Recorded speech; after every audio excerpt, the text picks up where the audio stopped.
Alright, please don't make me count. At this point in the evening, I guess I can thank you for staying. We're going to give today a different type of presentation than what we've seen today. We are all students representing Hochschule Bremen, and our presentation today is about our video conferences, professionals in a European setting. We hope we can give you some career expertise from our graduate program. So, thank you. So, here's going to be the organization of our presentation. First, we're going to start by introducing ourselves and our program at Hochschule Bremen. Second, we're going to introduce our project management team, what we learned from an international management setting. Third, we would like to show you some videos that we interviewed from the professionals, as well as share with you some of the things we learned from what they said, similar to what we've heard earlier today, and some of the other things our fellow classmates have learned from doing this project. Finally, the last 15 minutes, we would like to open it up for questions, so please be thinking of these throughout the presentation. All right, now for introductions. My name is Kristen Klug. I'm 23 years old. I'm from the United States of America. And for our project management class, I was the project leader. Hi, my name is Sabrina Niederbach. I'm from Germany. I'm 22. For this class, I was a team leader of the interviews. My name is Marcus Walsh. I'm 28. I'm from the United States, and my role for this was team leader of editing. Thank you. All right, so Hochschule Bremen, as you've learned, is an applied science university. So a lot of our classes are very interactive, and this project management class was no different. Our master's is in European studies, so we have similar experiences as our audience does as well. We are 33 different students from 18 different countries, which makes for a very unique and diverse background. Here you can see some of our members of our classmates representing Azerbaijan, China, Prague. Now, at the banner, she's from Prague. And as you can see, we're all very diverse, but we've learned a lot from this program. So, as students, I'm sure you're all feeling this right now. I know I am. A little frustration, a little confusion, not quite sure how to handle the expertise and actually know where to go from here. As I said, I'm 23 years old. I speak 2 languages. I'm not an EU citizen, and I'm almost broke. So finding a job right now seems like an impossible task. And I know a lot of times we can all feel super frustrated, super scared, and just completely confused. But these are just that. They're just frustrations. And we all have to remember by the end of this, we will graduate and we will move on. And nobody can take that away from you. So when I'm down, I kind of remember this picture. This was taken in 2008 from our alumni, I guess, at European Studies. And they look pretty happy. So it's a good image to remember. So now I'll go into our project management class.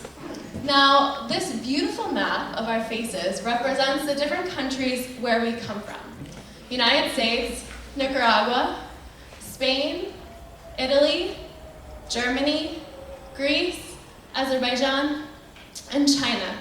Now, we were tasked on the first day, way back in October, to create videos for the conference today of Europeans in a career setting. So on our first day, our professor, British Shaman, gave us some of the tasks, some things to remember, and basically pushed us off the deep end. We had only known each other for 2 weeks, and we were tasked with this very, very hard and kind of unforeseeable project.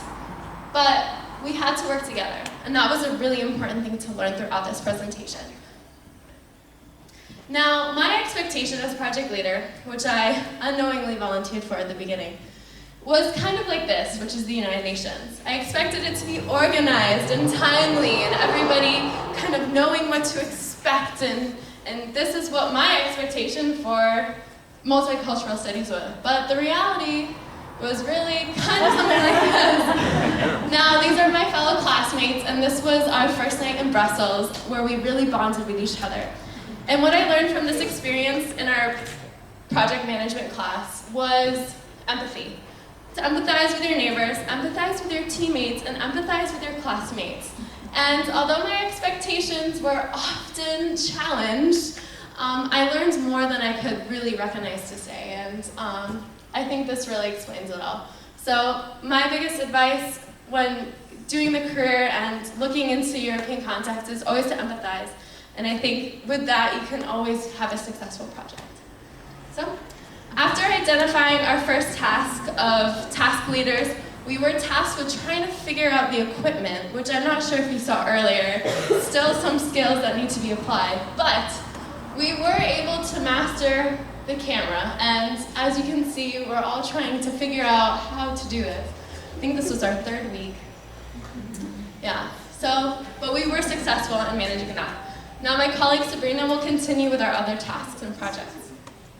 So after we defined the task and set up a contacting list and found possible candidates, the hardest part came up, which was actually not just contacting them, but getting a response, as many of you know probably.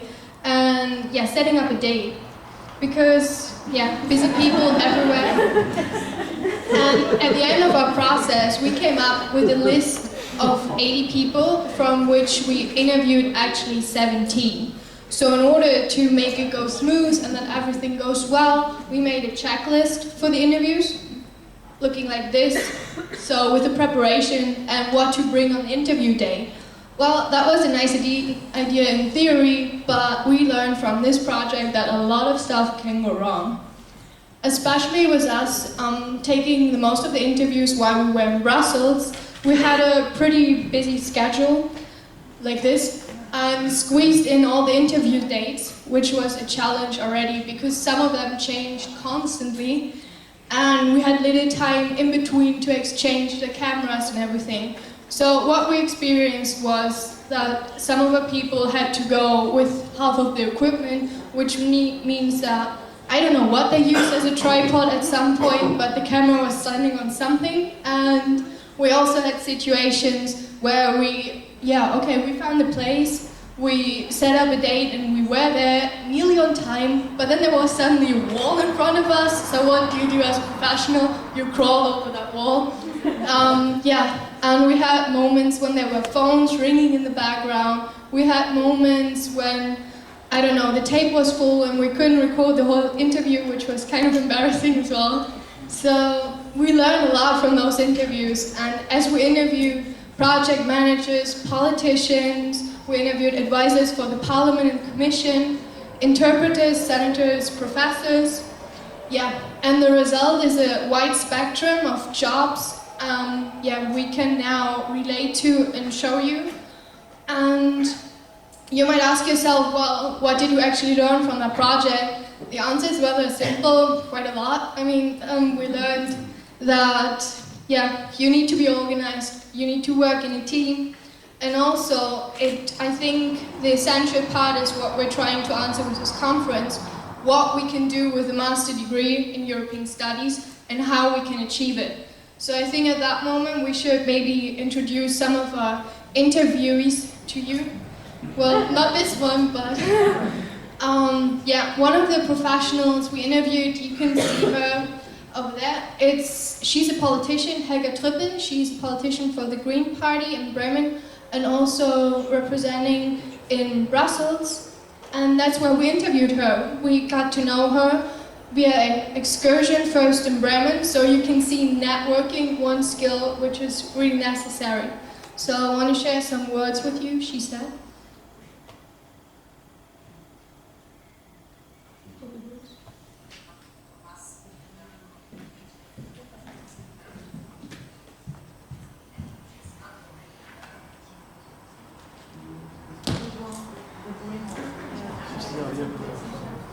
Yeah, technical skills also. Different national languages, but in the sense of that you have to talk, for example, to professors or workers or people who come from other countries and people who are very conservative in your own country and feel challenged by this globalization. So it's, from my point of view, if you want to be a good politician, you need a lot of competences and skills, because you have to perform, and you have to talk to media, and you have to, you must be very sensitive and to understand problems of people. And therefore, I think it's, if you like it to do it, it's a very interesting and thrilling job where you can show a lot of talents. Or I would always say that it's absolutely necessary to concentrate on what you want personally. It will not help you in your life if you do that what your friend likes, because you really have to identify what is your personal commitment, your personal strengths, your personal talent, and what you as a person would like to achieve. Yes, I think it's always good if... So she was one of our interviewees. Another one, the nice woman you saw over here, is Andrea Kufus. She's working for the Creative City Challenge here in Bremen, and I want to share one of her ideas. What is really important is the liability, and I think I've been working now for 25 years in different branches, and I think the most important thing is to be authentic. And of course, you need a certain kind of authority, and what do you call it? You have to be stubborn, and you have to want to do things, to oblige other people. So you need a certain kind of power, otherwise I think it's difficult. And of course you need general competencies like how to administrate, how to work with a computer. You have to know about languages, of course, and the more the better. I think you need a kind of openness. This is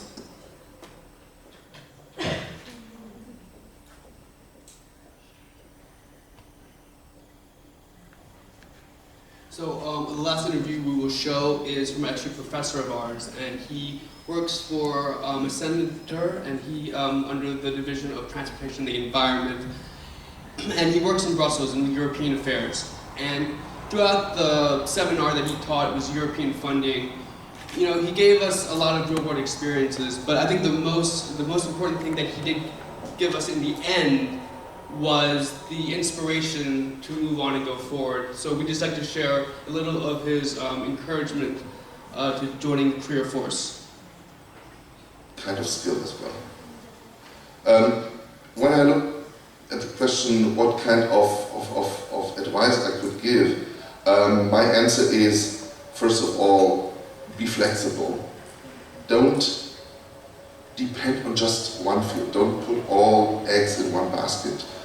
And the other thing is really try not only to work about things, but work with things, to get involved in, like, with internships, but also become active in NGOs, for instance, and get involved. And I think this combination of the training and the skills you get or you learn at the university, combined with practical involvement. This is, I think, a very good combination and may help everyone at the end of the day to get into a good job. Before I ended up in this job field, I was very active in an NGO in Berlin to fight against one crazy highway in the middle of Berlin where houses should be torn down and green space should be turned into asphalt.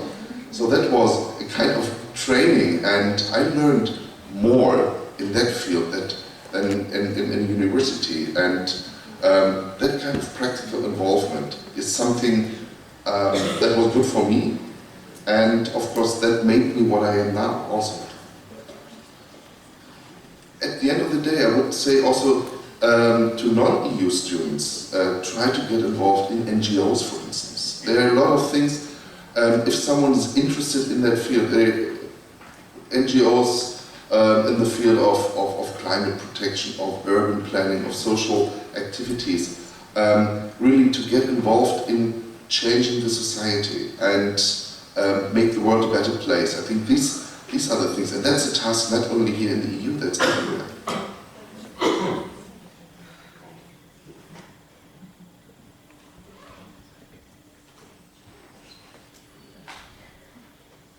So after countless hours of recording and analyzing and editing these videos, we just like to give you some experience that our fellow colleagues had about the process and sort of about careers.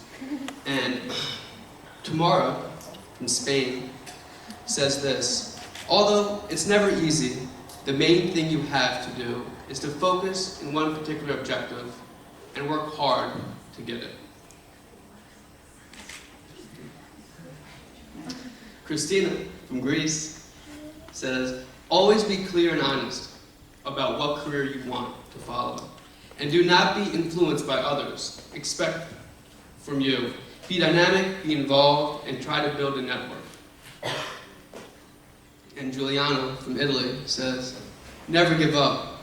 Strong commitment, good education, and professional background are the secrets, weapons for finding a job, good attitude, and a bit of luck make the rest. So, to conclude, during the project, we sort of had this mantra that some of us actually sort of grew up with, and it was improvise, adapt, and overcome.